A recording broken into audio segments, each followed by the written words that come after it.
Today we're designing a terrarium in our largest Apothecary bottle. I'm Millie Eggert. And I'm Woodruff, and this is Syndicate Studios. Derek, today you've chosen the largest of the Apothecary bottles to work in, right? Yes. Okay, so what are you gonna do? We're going to build a closed system terrarium in this large Apothecary bottle. Comes with a cork, which you can use or not use. With the closed system, we're going to be using the cork. Okay, so when you say terrarium, I'm used to the bigger glass pieces that you have a lot of room to work with. But on this, there's such a small mouth on it. So how are we gonna do that? That is where these come in.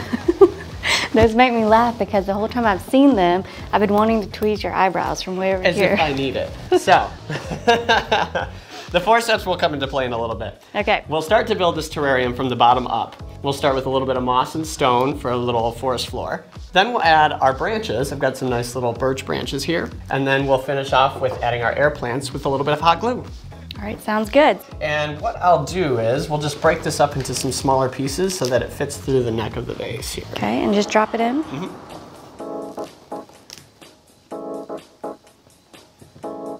Give it a little shake to even it out. And then we can add some rocks on top of that. Okay, and with the rocks, this is glass. So you don't just like throw it down there, right? Very gentle. The moss softens it a little bit too. So those are pretty good sized rocks and they're able to get through the mouth. Exactly. And it doesn't take much to make a little floor on a tiny. Yeah, you're right, because what you're working with is just a space this big and not your big terrarium. Exactly. Okay. So then we can add our branches. Maybe start with the shorter, fatter one and then go with the taller one after that. I've already trimmed the little nubs off of these so I know they'll fit into the vase. Okay, and just drop them in. Mm-hmm. And they're different heights, right? Yeah, I like the variance in that. Ooh, I like this already. Isn't that fun? It's a real vertical design. It's like a forest design just right in a bottle.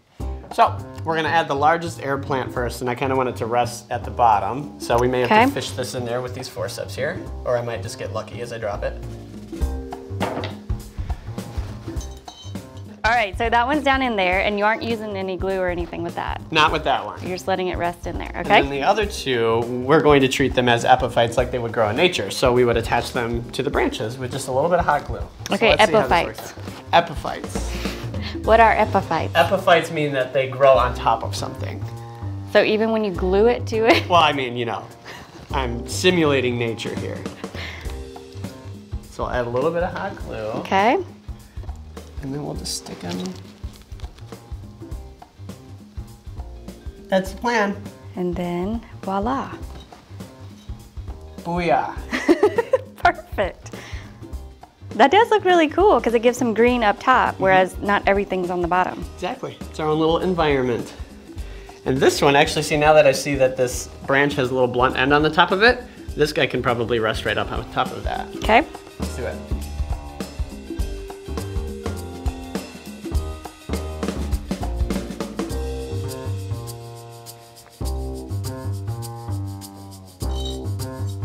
Yeah. So as I mentioned before, the plants absorb water from the air. So in a humid environment, like where they grow naturally, like in Florida, they would just live in trees and absorb water right from the humid air. Okay. Now we can either kind of wet the moss a little bit and then cork it. And then they'll be good for a couple of days? Yeah, and you might see the bottle actually start to fog up a little bit, and if that happens, you just remove the cork for a couple of days. Perfect. Mm-hmm.